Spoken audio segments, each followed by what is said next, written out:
Prabowo panik, bingung melihat awan gelap yang ada di langit. Hari itu di Kartasuro, Solo, saat ia masih menjabat sebagai Danjen Kopassus, ia akan melaksanakan upacara sekaligus demonstrasi terjun payung. Permasalahannya, awan hitam gelap membawa hujan. Awan gelap, apalagi hujan, bukan hanya berbahaya bagi para penerjun, tetapi itu berarti kematian. Sebab dalam terjun payung, visual baik pilot, penerjun maupun lokasi penerjunan harus jelas. Di tengah kebingungan itu, tiba-tiba datang sosok Kiai Muslim Rifai Imam Puro, atau dikenal juga sebagai Mbah Lim Klaten. Mbah Lim memanggil Prabowo dari luar lapangan, dan saat ia dihampiri, tanpa berkata apa-apa, ia langsung menengadahkan tangan dan berdoa. Betapa luar biasanya, tidak sampai 2 menit, awan hitam menggumpal itu tiba-tiba sirna dan langit kembali cerah. Dengan pendek ia berkata, "Mas Bowo, sudah ya, saya pulang dulu."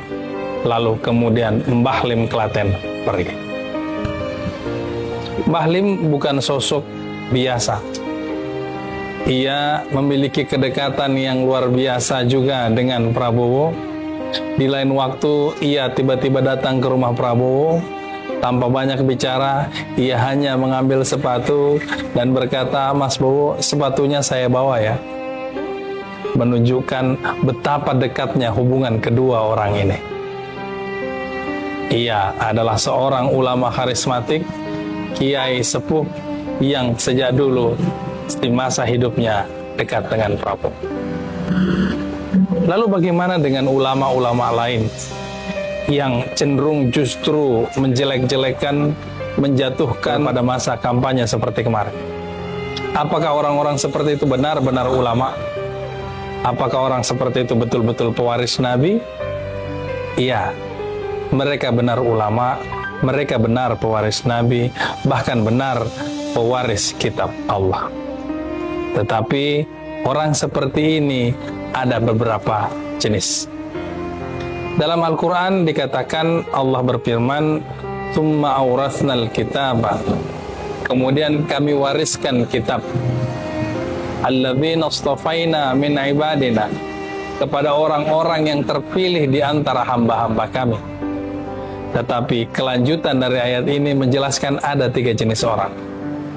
Yang pertama, zalimun li nafsih, yakni orang yang kemudian zalim kepada dirinya sendiri. Kata dasar zalim ini merujuk kepada zulum yang berarti gelap.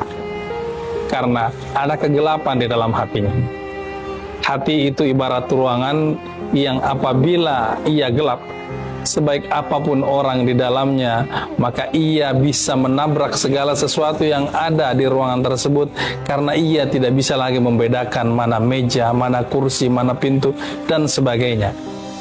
Begitu pula orang yang zalim, karena gelap hatinya, ia tidak lagi bisa dengan jelas membedakan mana baik dan mana yang buruk, karena hatinya dipenuhi kegelapan. Salah satu di antaranya adalah kebencian yang membabi buta.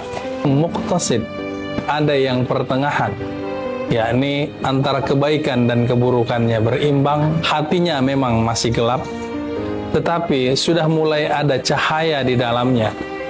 Dalam bahasa Arab, cahaya itu disebut nur, dan sesuatu yang memiliki cahaya disebut nurani, sehingga hatinya mulai ada sepercik nurani.